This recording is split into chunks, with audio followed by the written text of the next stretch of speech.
Welcome to Tales While Cooking, where something is always simmering in the pot and in the story. Hi everyone, I'm Nikita Joseph, and on this channel, we cook while we unravel some stories. Today, we are going to cook some delicious Indian food, and that is some chicken pakora with the recipe hailing all the way from West Bengal. So, grab a snack, get comfortable, and let's cook while we unravel some stories.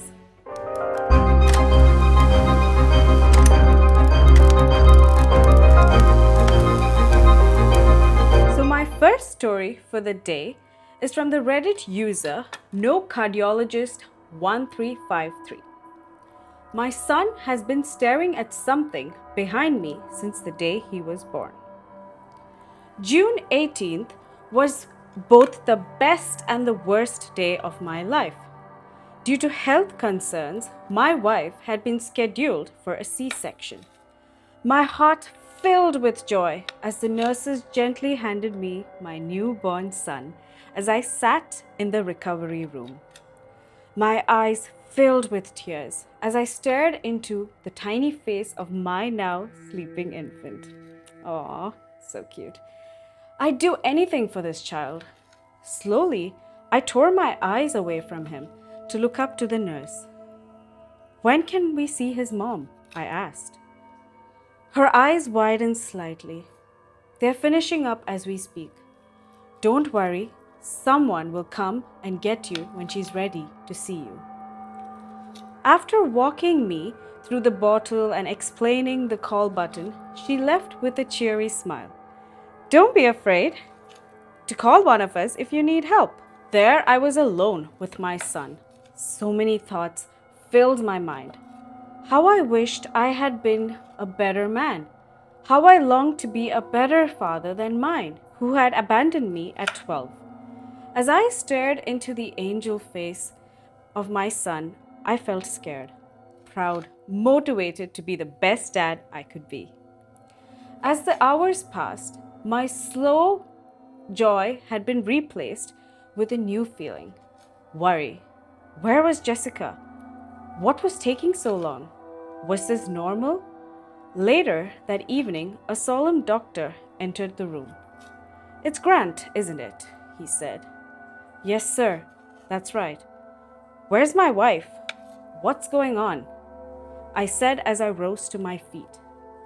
He swallowed hard before saying, "I'm sorry, Grant. There was a serious complication, a heavy bleed, and well, I'm sorry, but your wife has passed away." I couldn't breathe. It felt like all the air had been forced out of my lungs. I fell back into my chair with a muffled scream finally exiting my mouth. The tears soon followed, and almost as if he could sense my pain. My own son joined in a moment I will never forget. Through my own tears, I reached out to comfort my crying son. I cradled him in my arms, whispering to him that everything was going to be okay. All the while, my tears gently ran down the cheeks and dropped slowly onto his head.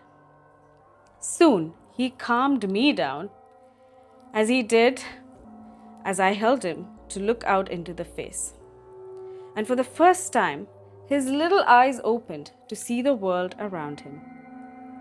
He had his mother's eyes. I smiled, choking back more tears. "Hello, David." Jessica loved that name. It was her top choice. "I love you, son, and Mommy loves you too."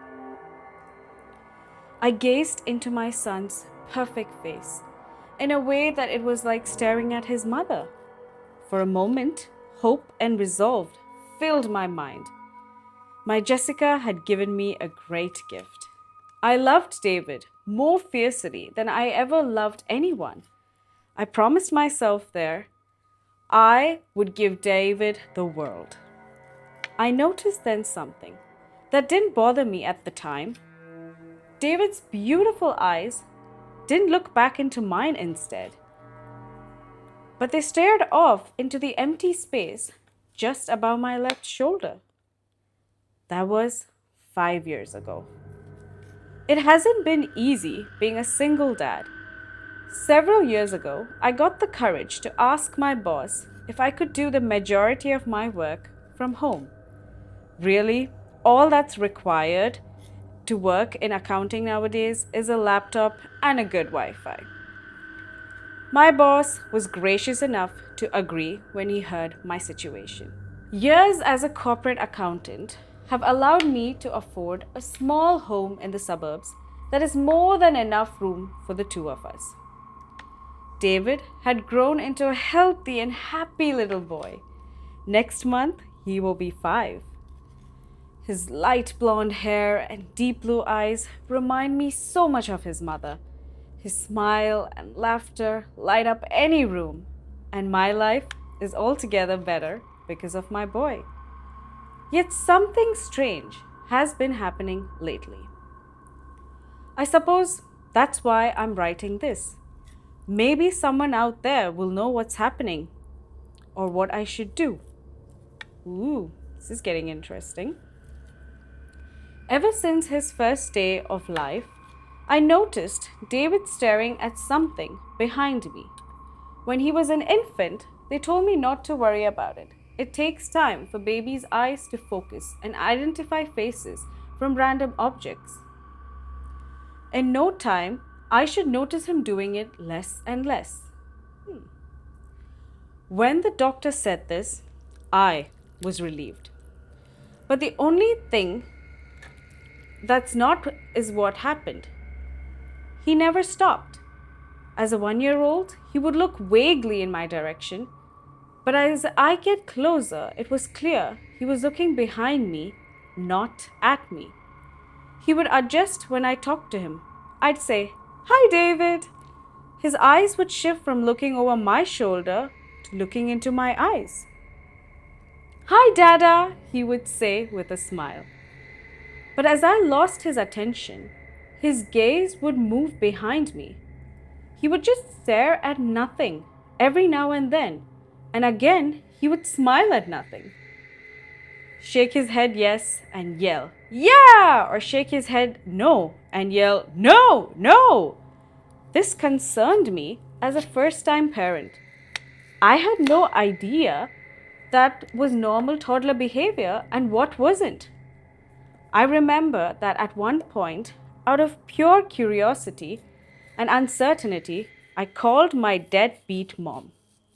All her life, my mom was unable to turn away from the same vices that ruled her when I was a child. Though she was nearly 60 now, she was not very different from the alcoholic, drug-addicted 25-year-old I remember from my childhood. "What do you want?" Her raspy voice with smoker's voice startled me. "Mom, it's me," I said, back into my phone. "Oh, Grant, it's you, baby. What do you want?" came the reply. "I just wanted to ask you, is it normal for toddlers to stare off at nothing?" After a moment, she said, "How would I know? What do you think I am, some sort of a child psychologist? I'm sure whatever is eating you is fine. Kids are kids. Who knows why the hell they do what they do? Look, Grant, I really have to go." With that, she hung up the phone. Putting down the phone, I muttered to myself, "Thanks a lot, Mom." Over David's toddler years, the doctors didn't seem to be concerned either. I often heard, "Oh, that's not really a concern. He's probably just a little shy. Some kids take longer developing socially. Not a big deal." Shortly after David's 4th birthday, I finally convinced myself that it was not a big deal. David was such a sweet and caring little boy.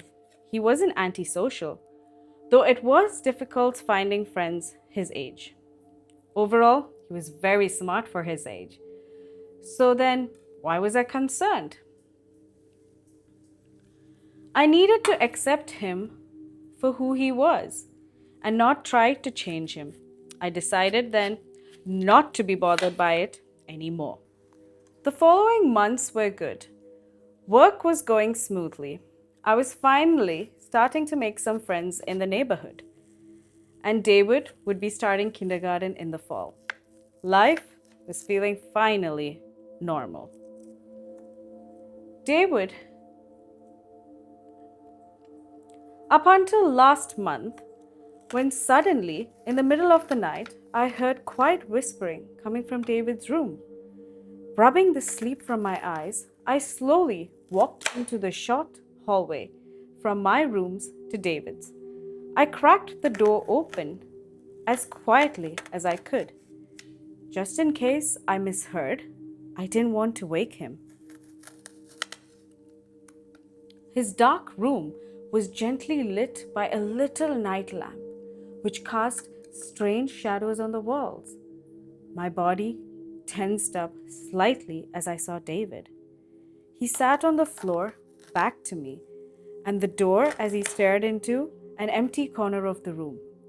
He wasn't staring straight ahead into the corner.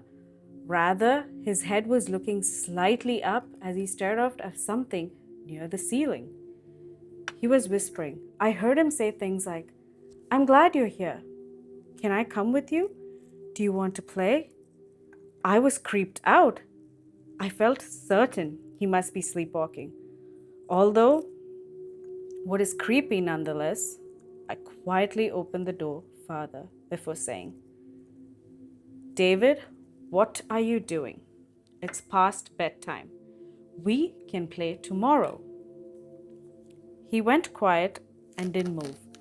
A moment later, he whispered, "He says it's bedtime. I have to go." Before standing up and silently returning to his bed, he fell asleep instantly. I didn't sleep well that night. The next day was a Saturday. I felt pretty unnerved about last night. So as we sat at the breakfast table and I watched David eat his bowl of Fruit Loops, I asked, "Hey buddy, do you remember when Daddy came into your room last night?" David looked up from his cereal. He just said, "Yeah." "Who were you talking to last night?" "My friend." I was puzzled. "Your friend? Does he have a name?" He nodded. "His name is Billy." I frowned. "Is Billy always in your room?" He shook his head. "No." "Do you know where Billy is?" He looked up, but not at me, but past me. "Yeah, he's behind you." At that moment, I felt on the back of my neck the slightest movement of air, almost like someone was breathing on your neck. Oh boy, I don't know how I would have reacted to that. Well, let's get on with the story. I don't know why, but I didn't want to turn around. I forced myself to turn my head and look behind me. Of course, there was nothing there, just our empty kitchen. That evening, we'd been invited to a cookout with a new family that moved into the house across the street. They had a young boy named Clay, who was a little over a year older than David, and the two had become fast friends. Shortly after lunch, David asked to go over to Clay's place to play before the cookout. I told him to go ahead and to have fun. After watching to be sure that he had crossed the street safely, I retreated back to my office, put my earbuds in, and got to work. After about an hour, I felt a light tap on my shoulder. Thinking David had come back from home and needed something, I took out my earbuds and spun around in my chair, ready to greet him. But David wasn't there. In fact, no one was. I was alone. Okay, another creepy moment I do not want to witness. As I passed by the front window, I peeked out and saw David and Clay playing joyfully on the lawn across the street. Swallowing hard, I turned to face my empty house. Tried my best to convince myself that I was just tired and must have imagined it. The night was great. The cookout was just what David and I needed. The time with other parents made me feel like I wasn't the only one struggling with raising my son. I stood next to Clay's dad, Brad, as he manned the grill. We talked about work, our sports, and our hobbies. Brad was easy to get along with. He was charismatic and easygoing. I anticipated we would become fast friends. Hey, Brad, question for you, I said as he started pulling the hot dogs off the grill. Shoot, he replied. Did Clay ever have an imaginary friend? He chuckled. Why? Does David have an invisible buddy? Yeah, and it's really weirding me out. Maybe it's just because it's the two of us, but I don't know, kinda creeping me out. Well, to answer your question, yeah, Clay had one of those things called Mr. Button for a while.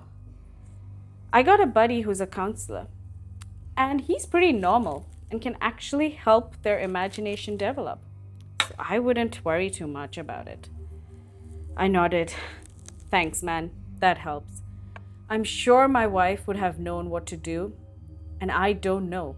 Sometimes I don't know if I'm doing well. He put his hand on my shoulder. We all feel that way from time to time. But you can always come to us for help. After all, it takes a village. He handed me a plate with a hot dog in it. Thanks, man, for everything. 9 p.m. rolled around and everyone started heading home. David held my hand as we walked the street back into our house. In the middle of the street, he looked up to me and said, Daddy, could my friend do a sleepover tonight? Well, I guess we could ask Clay's parents, but it's kinda late. He giggled. Not Clay, Billy. Billy? Yeah, Billy wants to spend the night. Can he? Please. I hesitated, but then I remembered Brad's words. Yeah, I think that would be fine. And then I jokingly added, maybe we should ask Billy's parents first. David laughed. Billy doesn't have parents. He's very old. Somehow, that didn't make me feel better. The rest of the summer was mundane. As much as I didn't like it, I got used to my son talking more and more about his imaginary friend. A month before David started kindergarten, I found him sitting alone in a corner of his room. He was quietly crying. His knees were brought up close to his chest, and his forehead rested upon them. David, what's wrong? He looked up when I spoke, snuffled and wiped his nose with his hand. Nothing, he said weakly. I walked in and sat on the floor next to him, gently wrapping my arm around him. What's going on, big guy? I asked softly. He didn't say anything. For a while, he just sat there, sobbing. After a few moments, I heard a low whisper. Daddy? Yes, David? Where's Mommy? A lump formed in my throat. This is a type of conversation when the parenting books don't prepare you for. Well, son, Mommy got really sick, and well, tear formed in my eyes. I had no idea how to have this talk. Well, she died, son. David's wet eyes looked at me, not sure what I meant. Billy says she didn't want me, so she left. I could feel a wave of anger coming over me. Jessica had given her life to have David. Of course, she wanted him. But I remembered this was David, trying to understand why everyone else had a mom and why he didn't. He was struggling with death and using Billy as a guise to voice feelings I'm not sure he felt. Not at all, son. She loved you very much. It's not because of you at all. She wanted you so much. He looked at me. Is she ever coming back? Holding back tears, I slowly shook my head and whispered, I'm afraid not. Billy says he saw her leave. I pulled my son in close for a tight hug as tears ran down my face. Oh, it's such a tough conversation to have with kids. It's not easy.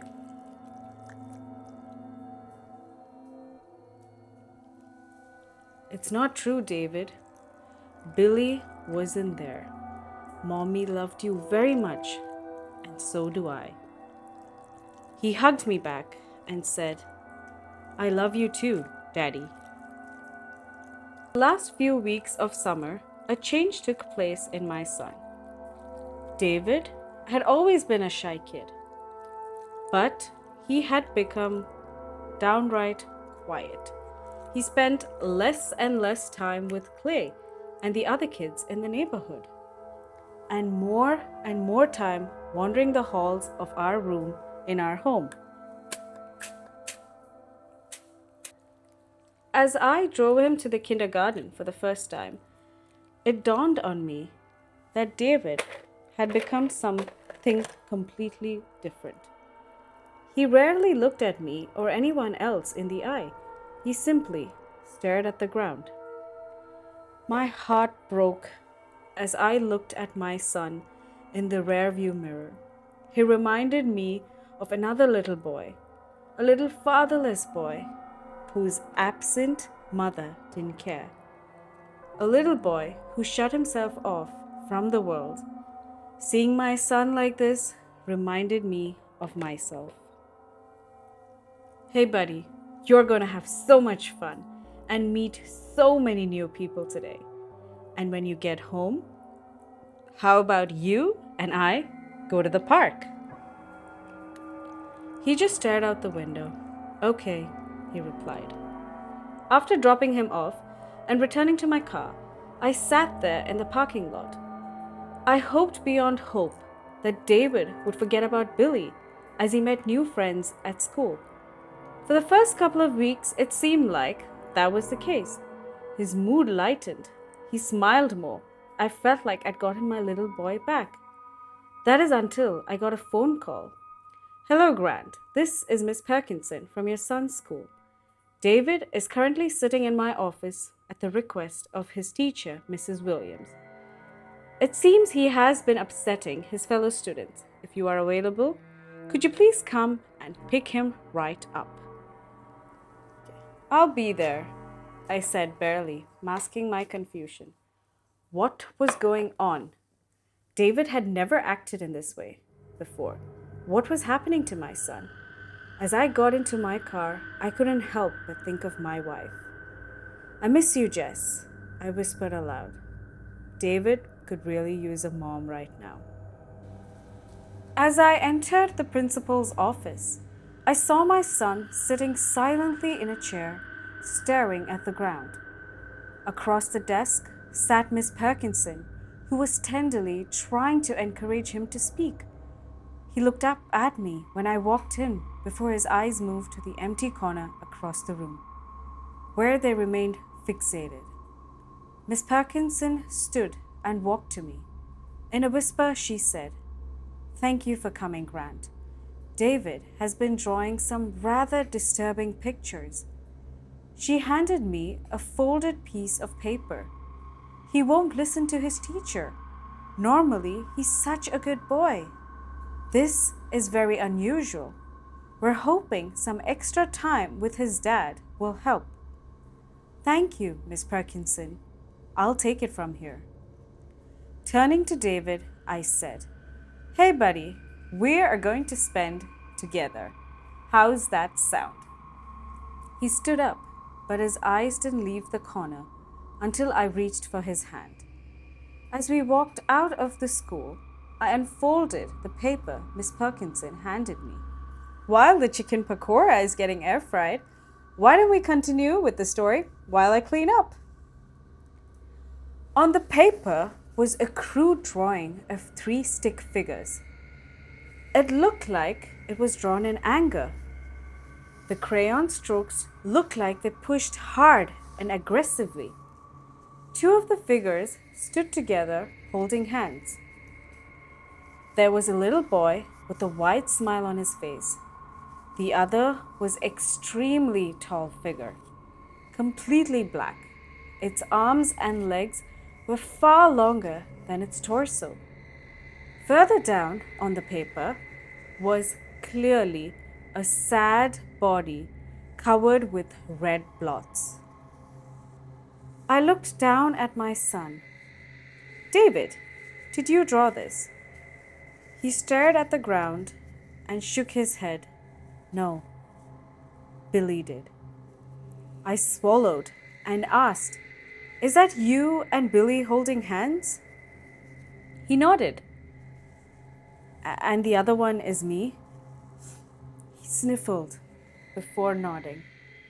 As we reached the car, I got down on one knee. David, could you look at me? Slowly, his head looked up. I could see his eyes quiver as he struggled to hold back tears. Oh my God, poor baby. My heart broke with compassion as I pulled him in for a hug. David, I love you so much. I don't tell you that enough, and I'm sorry. You mean everything to me. I know Billy has been your friend, but right now it seems like he's not being a good friend. You should know though, I'll always be your friend. I love you, son. He violently rubbed his eyes. I love you, Daddy. As we pulled into the driveway, I turned to David and said, How about we go and change into your pajamas and we'll watch some movies together. Later, we can get some pizza. How's that sound? At that, my son perked up. With a smile, he responded, Okay. He trotted upstairs as I browsed the TV for a good movie.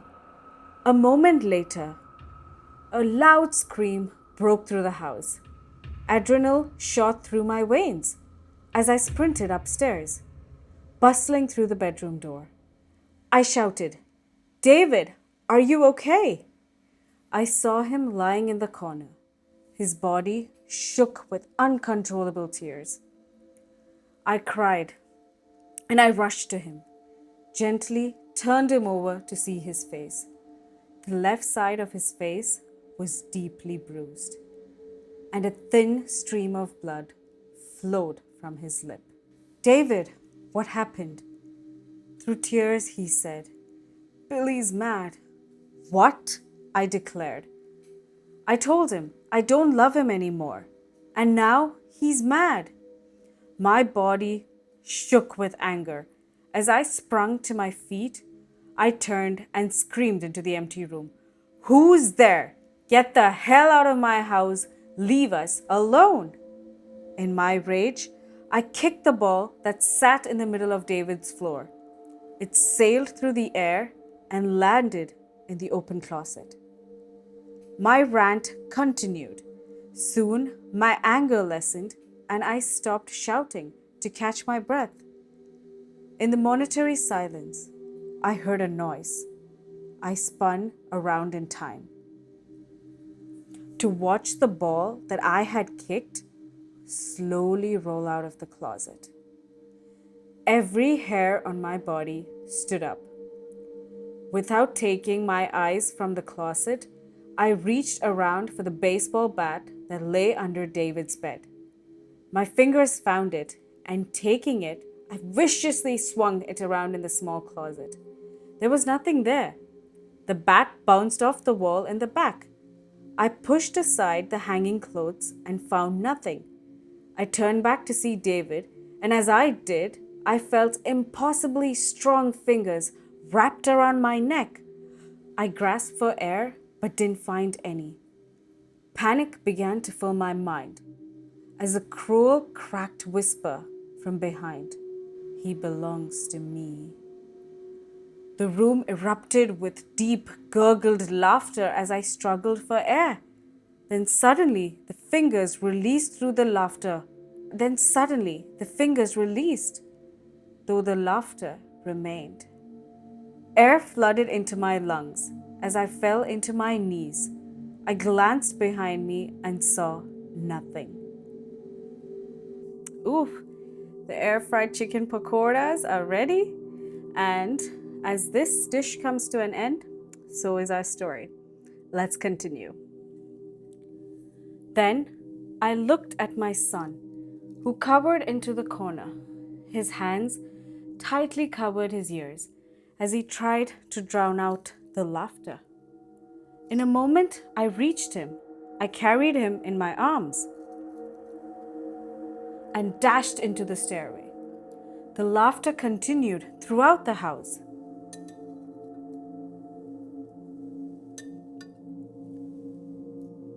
It wasn't until we got outside that it stopped. I am writing this from a hotel room. David and I are leaving. I don't know where we're going, just not here. David looked at me, his face completely pale. Daddy, what? He's here, he whimpered. A knot formed in my throat. He says he's going to kill you. He barely got the words out. I clenched my teeth and stared deep into my son's eyes. Where is he? He stares back at me before slightly glancing over my shoulder. Behind you. Whew. As the story finishes, so does our chicken pakoras. Well, I hope you enjoyed the first video from Tales While Cooking. Well, how'd you guys find the story? Well, one thing I know, if your kid has an imaginary friend, go call the priest who does exorcism, because we don't need that negative energy in our lives. If you would like your stories featured in the next video, send it to taleswhilecooking@gmail.com. Until next time, keep the pot simmering and the tales lingering.